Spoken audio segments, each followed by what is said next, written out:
Il messaggio che ho ricevuto per questo 2026 è un messaggio particolare che parla di assestamento. Assestamento significa consolidamento.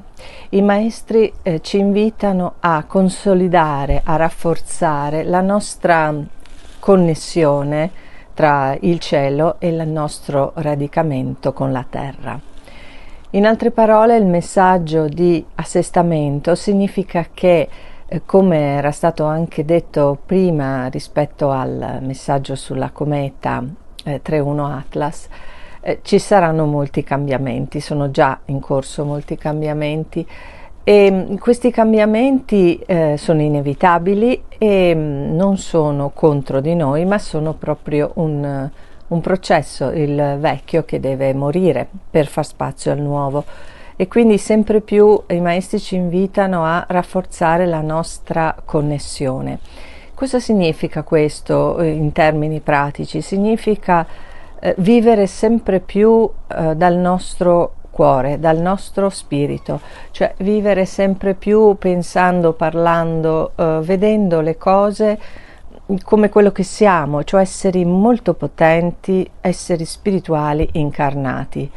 Dobbiamo rafforzare la fiducia in noi, consolidare tutto ciò che abbiamo acquisito in questi anni. Abbiamo lasciato andare molto, soprattutto nell'ultimo anno, che è stato, per molti abbastanza difficile. Ebbene, adesso è tempo per noi di radicarci, proprio di sentirci forti come degli alberi ben piantati a terra, ma con la chioma aperta verso il cielo. Verso il cielo, dove mi dicono appunto che sono come sulla terra, perché come è sopra così è sotto, sono in corso quelle che noi potremmo chiamare battaglie, ma in realtà si tratta appunto di forze opposte che si riequilibrano, dal cui appunto scontro arriva all'annullamento dell'ombra per generare nuova luce.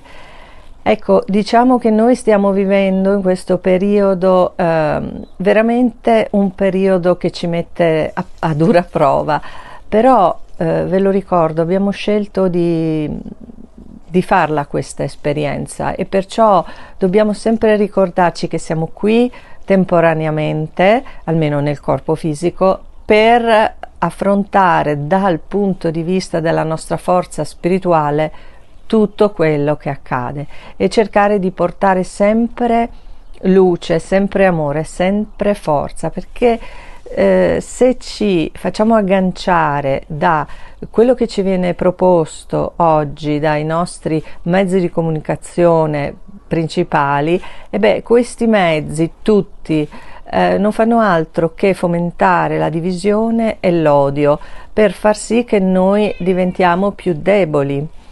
Infatti, quando tu sei alimentato internamente da una emozione di odio, non sei più forte, sei molto più vulnerabile, molto più debole.